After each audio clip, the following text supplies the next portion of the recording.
All of this you've been able to achieve at the local government level because right now you have more funds to execute projects. Yes, all of this we've been able to achieve because, the president decided to take this bold initiative and, really help local governments. Local governments now are able to do things we're not able to do before, and that's across Lagos State. A lot of my colleagues in various local governments are doing a lot of work. And, now in Agege local government, we are beautifying our environment. We are planting trees. We are taking care of our medians. We are planting grasses. We are doing all of these things. Our communities are neater. We have intervention programs that we run on a monthly basis because subsidy is removed. So it's a lot of more. You have intervention programs that we run. Like what? Yeah, we have food subsidy programs, 50% on a monthly basis, and it goes out to about 4,000 residents on a monthly basis. From September till now, we've done that. They're even going to do another one tomorrow, which is a Sunday. We've done a gas subsidy program. We have a drug revolving fund, for elderly people within the community. You can buy your blood pressure medicine, you can buy your asthma medicine, you can buy your diabetes medicine at a cheaper rate compared to what they'll buy outside. So all of these things we are able to do and, go granular, go down to our people and be able to and actually introduce these programs that will improve their day-to-day lives. We have 100 million into the 100 million naira into the Agege economy. We are giving out grants to young people.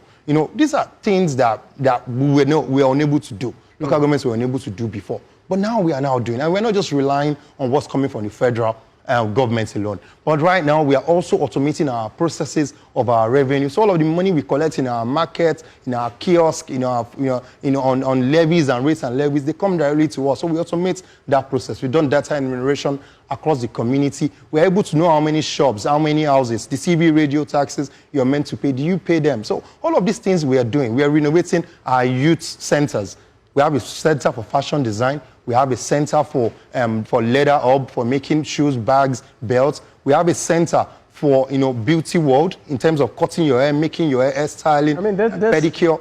All of these things we're doing. One would, all of these things you've highlighted, at the local level, one would want to suspect, I'm sure people watching at home might want to suspect maybe you have governorship ambition at some point in the future. Nah, that's funny. But for me, the concentration right now is to lead my local government, a place I love, a place I grew up. You said you spent 30 years. Yeah, I've lived there all my life. And it's a local government, it's a place I love, a place I belong to, and a place I really just want to transform. I believe if we go everywhere else around the world, we go to the UK, we go to the US, we go to Canada, we go everywhere. These things we see there, we can as well do it back home. Why do we have to go somewhere else to have holidays when we can stay in our home, and be respected? And all of our people in the diaspora too can come home and they feel like, we are doing something to improve, our community. And, for me, Agege has a lot of potential. If it's close to the airport, if it has a train station to take you up country and take you all the way down to Marina, which is business district, and the island, if it's close to Ikeja, it's close to Alausa, which is the powerhouse itself, then for us, we just need to get certain things right, and we attract the right people into our community. We should attract the big hotel chains that are in Maryland and Ikeja. Why can't they come to Agege? Because Agege is even closer. You just have to cross the road and you're already inside the airport. So, for us, we're doing all these things, and for the youth population is a big part. And software engineering, a place for you to repair your phone assembling, a place for you to learn photography, a place for you to learn drone simulation and how to use drones and couple drones. All of this we are doing within our community. We are investing in sports. We have 2 7-a-side football pitches now, one at Dokwemu Nursery and Primary School at Salvation Army, and another one at Keke Nursery and Primary School. We have renovated 17 nursery and primary school blocks. Go to Ajegunle Nursery and Primary School. To all of these places. We're making a lot of interventions there. All right, let's come back to politics, and that is the influence of your dad, Right Honorable Obasa, who's the Speaker of the House. You said that it was prevailed on you. People saw capacity in you, and they wanted you to run for office.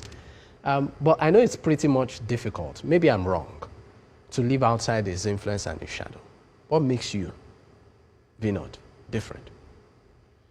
I don't want to say I'm different from my dad. We're the same thing, man. We're the same blood. And, for me, it's to continue to emulate all of the standards it's set. It's someone within the state, it's set a lot of standards, is done a lot, sacrificed a lot. And if you talk about the legislative arm in Lagos State, you have to mention Mudashiru Ajayi Obasa, the Right Honorable Speaker. 24 years of legislative experience, of being a speaker for about 12 years. What about right now. the several controversies that also surround him? What controversies? Controversy even within the party. We saw what happened during the